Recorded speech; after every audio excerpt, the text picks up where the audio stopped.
Welcome to Affair Confessions, where hidden truths and complicated hearts finally get a voice. Have you ever been asked a simple question that carried the weight of your entire past? Because sometimes, one sentence can reopen wounds you thought were healed. The question landed like a quiet explosion in the glass-walled conference room. My CEO, Rachel Whitmore, looked at me with that familiar mix of curiosity and concern. Her voice was calm, but it stirred something I'd spent years burying. Some questions don't ask for information. They ask for truth. My name is Michael Carter. I built my life around control because chaos had once taken everything from me. I was a senior analyst at a fast-growing tech firm in Seattle, a city fueled by rain, ambition, and the unspoken knowledge that everyone is running from something. Rachel was the kind of leader magazines admire: sharp, decisive, and unexpectedly humane. She remembered birthdays. She asked about families. Over time, she became more than a boss.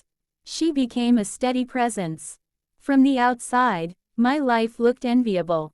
Downtown apartment, water views, perfect routine. I arrived early, left late, and spent weekends walking Pike Place, watching strangers live louder, messier lives.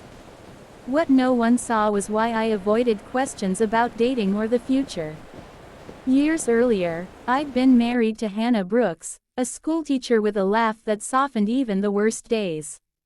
We planned everything: careers, kids, a house with a porch. Then a distracted driver on a wet highway took her from me on an ordinary Tuesday.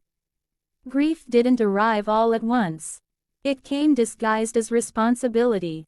I told myself I had to stay strong, had to succeed, had to honor her by moving forward. I buried myself in work, accepted promotions, relocated, and built walls so efficient even I forgot they were there. Dating felt like betrayal. Loving again felt like tempting fate. Rachel noticed what others didn't. The way I dodged personal conversations. How I volunteered for extra work during holidays.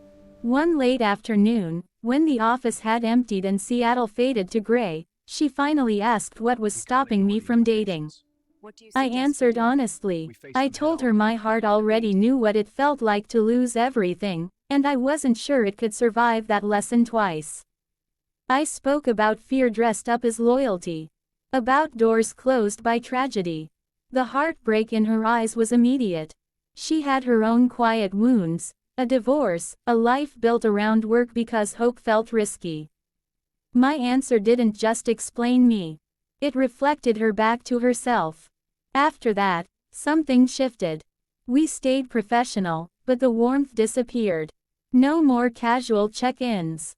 I told myself clarity was kinder than ambiguity. Still, the silence was heavy. Weeks passed, then months, and small moments began to change me. A widower at a support group spoke about finding joy without guilt. A stranger's smile in a coffee shop reminded me how easy connection could be. I realized my fear wasn't devotion. It was avoidance. Hannah's love had shaped me, not imprisoned me. One evening, alone in the office, I watched the Seattle skyline and felt something loosen in my chest. For the first time in years, companionship didn't feel like a threat. It felt like a continuation. I didn't run back to Rachel with a grand confession. Life isn't that neat, but I started saying yes, to invitations, to conversations, to possibility. If this story is reaching you, please like, share, and subscribe to Affair Confessions. Your support helps these quiet stories find the people who need them. And tell me in the comments, do you think love should wait for perfect healing, or does healing sometimes happen through love itself? I carry a quiet hope that if our paths ever align again, I'll answer that question differently, not with fear, but with faith.